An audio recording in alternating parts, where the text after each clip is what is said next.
మోకాళ్లలో గుజ్జును పెంచి నొప్పిని తగ్గించి సర్జరీని దూరం చేసే ఫ్రీడమ్ వాక్. నమస్తే రమ్మగారు. నమస్తే జయ. రమ్మగారు, భాగవతం చాలా పరమ పవిత్రమైన గ్రంథం కదండి. మనందరం ఫాలో అవుతూ ఉంటాం. అసలు అంత విశిష్టత ఎట్లా రమ్మగారు? ఏంటి ఆ ప్రత్యేకత? చాలా ప్రత్యేకమైంది. అవతార పరిసమాప్తి అప్పుడు శ్రీకృష్ణ పరమాత్మ ఉద్ధవుడని యాదవ శ్రేష్ఠుడు తనకి అత్యంత సన్నిహితుడైన ఉద్ధవుడికి జ్ఞానబోధ చేశాడు. నేను వెళ్ళిపోతానని చెప్పాడు ఉద్ధవుడికి.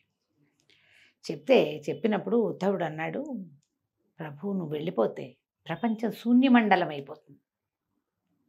మేము దేన్ని చూసుకుని బతకాలి? ఈ ప్రజంతా మార్గదర్శకుడు లేకుండా, భగవంతుడు మాతో పాటు భగవంతుడు ఉన్నాడు అన్న ఒక ధైర్యాన్ని ప్రపంచానికి ఇచ్చావు. నువ్వు వెళ్ళిపోతే ఇదంతా శూన్యమైపోతుంది. మాకేదైనా ఒక బోధ చేసి వెళ్ళాలి నువ్వు అంటే అప్పుడు ఆయన చెప్పాడట, భాగవతం పఠించాలి, వినాలి, చదవాలి, చెప్పాలి ఎవరికైనా. భాగవతమే నేను, నేనే భాగవతము అని చెప్పాడు. భగవద్గీత చెప్పిన కృష్ణ పరమాత్మ తనే భాగవతాన్ని అని తెలియజేశాడు. ఇది మనకి క్లియర్గా పుస్తకంలోనే ఉంది. అయితే ఏం చెప్పాడంటే, ఎలా జరిగింది ఇది? భాగవతమే భగవంతుడు అవ్వటానికి ఏమిటి అంటే, వ్యాస మహర్షి ఎప్పుడు పుట్టాడు? ఆయన కలియుగపు చివరి భాగంలో అనుకో. పాండవులు వాళ్ళందరికంటే కొంత ముందే కదా వ్యాస భగవానుడు పుట్టింది. ఆయన ఇప్పుడు ఇది వెళ్ళిపోతుంది, ద్వాపర యుగం అయిపోతుంది, తర్వాత కలియుగం వస్తుంది. కలియుగంలో మానవులు అవివేకులుగా, జ్ఞానశూన్యులుగా ఉంటారు. ధర్మం ఒక పాదం మీదకి వచ్చేస్తుంది. అందుకని మానవ సమూహానికి మేలు చేయటం కోసం ఆయన ఏం చేశాడు, అప్పటిదాకా ఏకీకృతంగా ఒక ముద్దగా ఉన్నటువంటి దీన్ని, వేదాలని 4 భాగాలుగా విడదీశాడు. విడదీసి 4 భాగాల్ని 4 శిష్యులకు అప్పచెప్పాడు. అక్కడి నుంచి ఏం చేశాడు, మరి సాధారణ వాళ్ళు పని చేసుకునే వాళ్ళు అంటే 4వ వర్ణం వాళ్ళు, స్త్రీలు, ఇవి చదవలేరు, వాళ్ళకి ఆ అవకాశం ఉండదు పాపం. ఆడవాళ్ళు గర్భాలు, పిల్లల్ని కంటము, పిల్లల్ని పెంచుకోవటము, కుటుంబానికి వ్యవహారాలకు బాధ్యతల్లో పడి వాళ్ళు ఇవన్నీ చదువుకోలేరు. అక్కడి నుంచి 4వ వర్ణం వాళ్ళు శక్తిని అనుసరించి పనిచేస్తారు. వాళ్ళ పని చేయటమే కదా వాళ్ళ పని, వృత్తులు అవి చేస్తారు. వాళ్ళు చదువుకుంటూ ఎక్కడ కూర్చుంటారు? వేదాలు అవి చదువుకుంటూ కూర్చోలేరు. మరి వాళ్ళకెట్లా అని ఆలోచించి పురాణ ఇతిహాసాలని రచించాడు. పురాణాలు, ఇతిహాసాలు ప్రత్యేకించి స్త్రీల కోసం, 4వ వర్ణం వాళ్ళ కోసం చేయబడ్డవి. పై వర్ణాల వాళ్ళకి వేదాధికారం ఉంది. వేదాధికారం లేని వాళ్ళకి, అవకాశం లేని వాళ్ళకి, అధికారం అంటే వాళ్ళకి హక్కు, వీళ్ళకి లేదు అని కాదు పాయింట్. వాళ్ళకి అవకాశం ఉంది, వీళ్ళకి అవకాశం లేదు. వీళ్ళ కోసం ఇవి సృష్టించి, అవి 18 అష్టాదశ పురాణాలు చేసిన, మహాభారతాన్ని రచించిన ఆయనకి సాటిస్ఫాక్షన్ కలగలేదట. ఏదో ఒక అసంతృప్తిగా ఉంది, చేయవలసిందంతా చెయ్యలేదేమో అనిపిస్తోంది. అప్పుడు ఒకసారి నారద మహర్షి ఈయన దగ్గరకు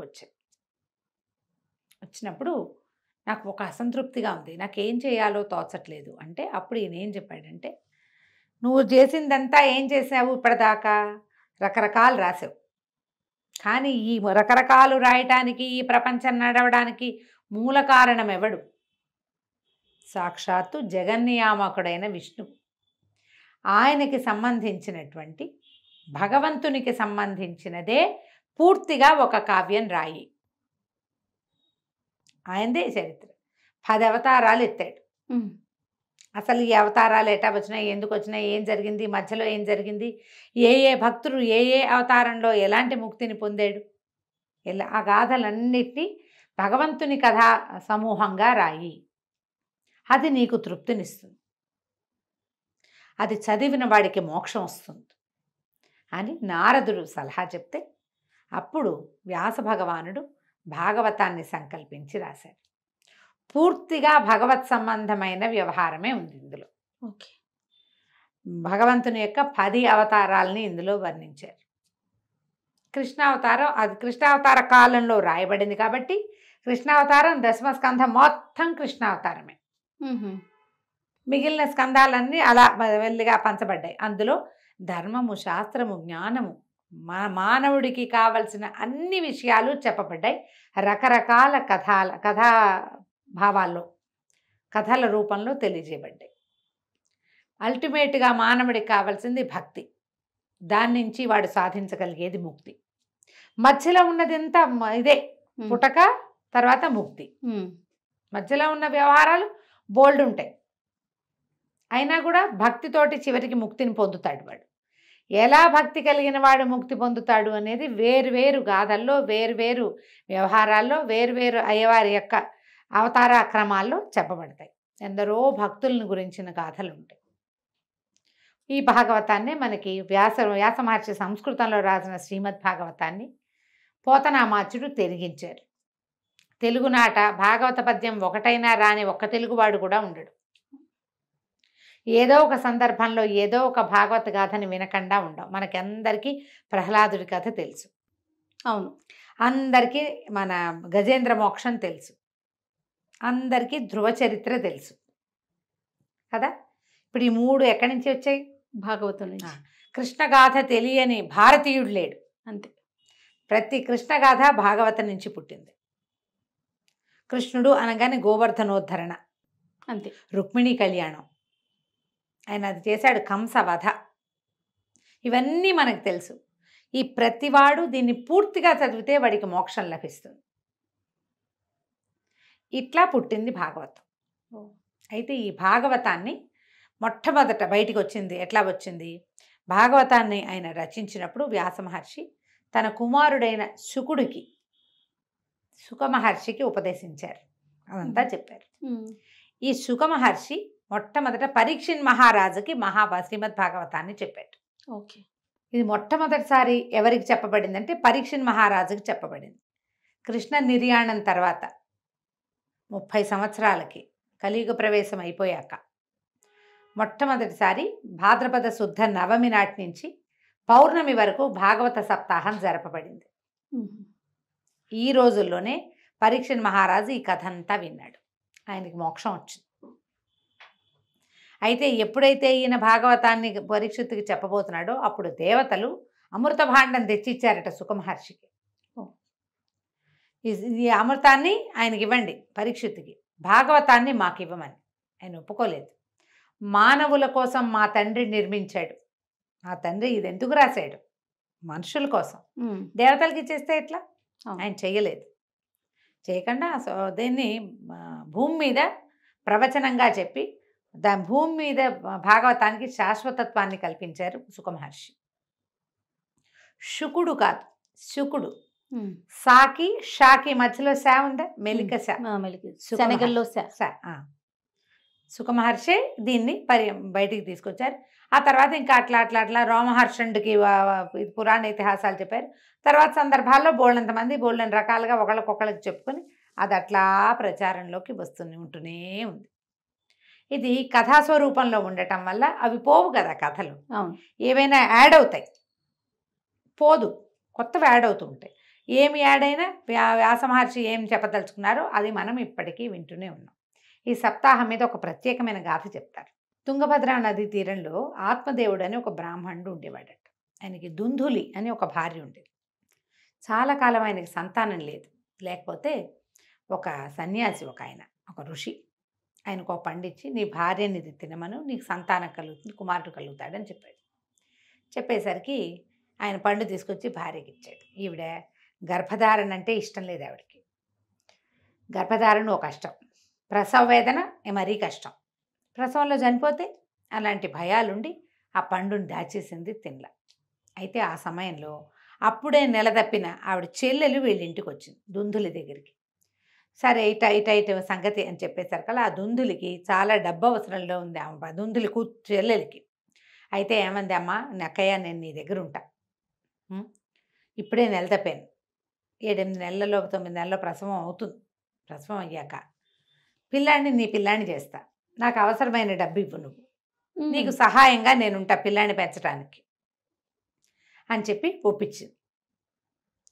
ఈ ప్రసవ వేదనని అణుచుకోవటం కోసం ఆ కష్టం తీసుకోకుండా ఉండటం కోసం ఈవిడేం చేసింది, తన దగ్గర ఉన్న పండుని తమ దొడ్లో ఉన్న మహాలక్ష్మి అనే ఆవుకి తినిపించేసింది. దుందులి చెల్లెలు గర్భవతి. ఈవిడేం చేసింది, తను గర్భంతో ఉన్నట్టుగా పొట్టకి గుడ్డలు కట్టుకుని ప్రజలని నమ్మించింది. 8-9 నెలలకి చెల్లెలు ప్రసవించింది. చెల్లెల్ని చూసుకుంది ఈవిడ భర్తకు తెలియకుండా. చెల్లెలు ప్రసవించింది. దుందులి తనే ప్రసవించినట్టుగా కుమారుణ్ణి చూపించింది. సరే, ఈ లోపల ఆవు కూడా ఒక దూడ పుట్టింది. ఈ పుట్టిన దూడ ఏమిటి, మానవ శిశువు చెవులు మాత్రం ఆవు చెవులు. అయ్యో. దూడ పుట్టల, శిశువునే ప్రసవించింది ఆవు. అయితే ఒకేసారి ఆ పిల్లవాడు ఈ పిల్లవాడు పుట్టారు. దుందులు యొక్క కుమారుడు దుందుకారుడు. ఈ ఆవుకు పుట్టిన పిల్లాడిని గోకర్ణుడు పేరుతోటి పిల్లబెట్టడం మొదలుపెట్టారు. చెవులు మాత్రం ఆవు చెవులు ఉండేవి వాడికి. చక్కగా ఇంట్లో 2 పిల్లల్ని సమానంగా పెంచాడు ఆత్మదేవుడు. తమ ఆవుకు పుట్టిన పిల్లవాడు కదా, ఏదో విచిత్రం జరిగింది, ఇట్లా పిల్లాడలే పుట్టాడని అనుకున్నారు. ఇతను చాలా బుద్ధిమంతుడుగా ఉండేవాడు గోకర్ణుడు. దుందుకారుడు మాత్రం పెళ్ళయ్యే పెద్దవాడయ్యే కొంతకి రకరకాల దుర్వ్యసనాలకి లోనయ్యి మరి ఇంట్లో చాలా రకాల ఇబ్బందులు పెట్టి వేశ్యాగమనం చేసి రకరకాల జారత్వాలకి లోనయ్యి ఎవరితోటో చంపబడ్డాడు. చంపబడి అతను చేసిన కుకర్మలకి, బ్రాహ్మణ గృహంలో పుట్టి కూడా ఇలాంటి పనులు చేయటం వల్ల ప్రేత రూపం ధరించి తిరుగుతూ ఉండేవాడు. అయితే గోకర్ణుడు పెద్దవాడయ్యాడు, చక్కగా వివాహం చేసుకున్నాడు. తల్లి తండ్రి గతించారు. పెంచారు కదా, వాళ్ళే అమ్మా నాన్న, వాళ్ళ గోత్రమే ఇచ్చారు అతనికి. అతను కాశీ, గయా, ప్రయాగ అక్కడికి ఇక్కడికి అన్ని క్షేత్రాలకి వెళ్ళి తిరిగి వచ్చి ఒకనాడు కాశీపో సమారాధన చేసుకున్నాడు. ఆ రోజున ఈ ప్రేత రూపంలో ఉన్న దుందుకారుడు కూడా ఇక్కడికి వచ్చాడు. వస్తే కనపడ్డాడు. కనపడేసరికల్లా, అన్నయ్య నేను దుందుకారుణ్ణి, నాకు ఈ ప్రేత శరీరం నుంచి నాకు విముక్తి లేదా అని చాలా ఏడ్చాడు. ఏడిస్తే ఇతను ఏమన్నాడు, అయ్యా తమ్ముడు, అన్ని చోట్లకి వెళ్ళి నేను నీకోసం ఇది ఇచ్చాను రా, తర్పణం విడిచాను, ప్రతి చోట నీకోసం పెట్టాను, అయినా కూడా నీకు విముక్తి రాలేదంటే ఒక పని చేద్దాం, మనం భాగవత సప్తాహం చేస్తాను, నువ్వు ఇక్కడే ఉండి విను, నీకు ఈ ప్రేత శరీరం నుంచి విముక్తి లభిస్తుందని చెప్పాడు. చెప్పేసరికల్లా సరే బాగుంది. ఇళ్ళకి శుభ్రం చేసుకున్నారు, చుట్టుపక్కల వాళ్ళందరినీ పిలిచారు. ఇదేంటంటే ముఖ్య శ్రోతగా ఒకళ్ళని పెట్టుకోవాలట. ఈ సప్తాహాల్లో ముఖ్య శ్రోత అని ఉండాలి. ఒక మంచి సద్బ్రాహ్మణుడిని ఒక ఆయన్ని ముఖ్య శ్రోతగా పెట్టుకుని చుట్టుపక్కల అందరికీ చెప్పారు సప్తాహం చేయబోతున్నామని. ఈ గోకర్ణుడు ప్రతిరోజు అత్యంత భక్తి శ్రద్ధలతోటి తన తమ్ముడికి ప్రేత శరీరం పోవాలన్న మా ఆకాంక్ష సంకల్పంతో చాలా శ్రద్ధగా చేశాడు. అయితే ఈ ప్రేత శరీరంతో ఉన్నటువంటి దుందుకారుడు ఓ చోట స్థిరంగా ఉండలేడు కదా, అందుకని వీళ్ళ వాకిట్లో ఉన్న వెదురు పొదలోకి ప్రవేశించి నిశ్చలంగా అక్కడే కూర్చుని ఉన్నాడు. 7 రోజుల పాటు భాగవత సప్తాహం జరిగింది. జరిగేసరికల్లా ఈ ప్రేత శరీరంలో ఉన్నవాడికి ప్రేతం నుంచి విముక్తి వచ్చి, అది ఎలా అయిందంటే ఒక్కొక్క అధ్యాయము అవుతూ ఉంటే 12 అధ్యాయాలు,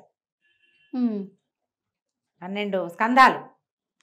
ఈ స్కంధం ఒక్కో స్కంధం అవుతుంటే కణుపులు ఢామ్ అని పేలిపోయేవట. ఆ వెదురు తాలూకు కణుపులు, 12 కణుపులున్న ఆ వెదురు చెట్టు 12 కణుపులు పేలిపోయి చివరికి వాడికి విముక్తి వచ్చేసి. అప్పుడు నారద మహర్షి అక్కడికి వస్తే ప్రశ్నించారట, అయ్యా మరి వీడికి విముక్తి వచ్చింది, ఇంకా ఇంతమంది శ్రోతలు ఉన్నారే, వీళ్ళెవరికీ మోక్షం రాలేదేమిటి అని అడిగితే అప్పుడు ఆయన ఏం చెప్పాడంటే, ఇప్పుడు ఏం చేశారు, మిగిలిన వాళ్ళంతా తమ తమ క్రియలు చేసుకుంటూ ఆగిపోయారు, మధ్య మధ్యలో వేరే వ్యవహారాలు చూసుకుంటూ విన్నారు. ఈయన అలా కాదు కదా. ఈ దుందుకారుడు మాత్రం ఏం చేశాడు, తదేక దీక్షతో తను తరించాలనే ఉద్దేశంతో తన కోసమే చేయబడుతున్న ఆ దాన్ని పరీక్షిత్ ఎట్లా విన్నాడు, అలా విన్నాడు కాబట్టి మోక్షం లభించింది అతనికి అని చెప్పారు. శ్రద్ధగా భాగవతాన్ని చదివినా విన్నా మోక్షం లభిస్తుంది. ఇహ శరీరంలో కోరికలు ఏమైనా తీరుతాయా అనే దానికి ఏ సమాధానము లేదు.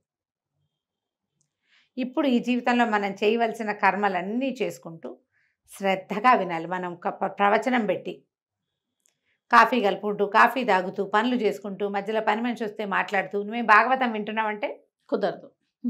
వాకింగ్లో భాగవతం వింటాం. మనకి పెద్దవాళ్ళు ఎంతమంది చెప్పారమ్మా, చాగంటి వారు చెప్పారు, సామవేదం వారు కూడా చెప్పినట్టున్నారు, గరికపాటి వారు అప్పుడప్పుడు చెప్తుంటారు రకరకాల ఘట్టాలు. వధిపతి పద్మాకర్ గారు ఆయనది కూడా ఉన్నాయి.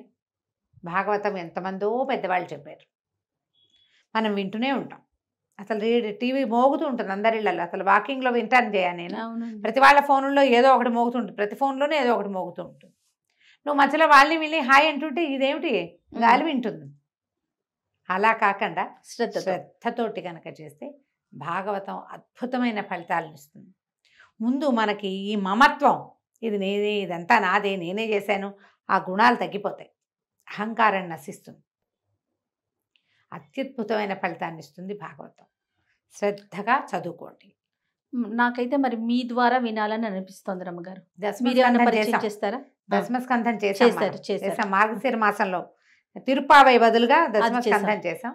ప్రయత్నం చేద్దాం చేయ. పుస్తకం పెట్టుకుని కార్తీక పురాణం చేసినట్టు చేయాలి. నేను నీకు చెప్పాను అనుకో, అలా పర్ఫెక్ట్గా రాదు. తప్పకుండా రమ్మగారు, మీ వీలును బట్టి. కానీ చెప్పే ప్రయత్నం అయితే చూడండి, కొంచెం సమయం తీసుకుని చూద్దాం. ఒక మంచి పుస్తకం తెచ్చుకోవాలి దానికి. ఓకే. పూర్తి వ్యాస భాగవతాన్ని తెనిగించింది ఏదైనా వ్యాస భాగవతంతో కూడా చెప్పచ్చు. దశమస్కంధం వ్యాస భాగవతంతో చేశాను నేను. అవునవును. ప్రయత్నం చేసి చూద్దాం. తప్పకుండా. నమస్తే. నమస్తే జయ.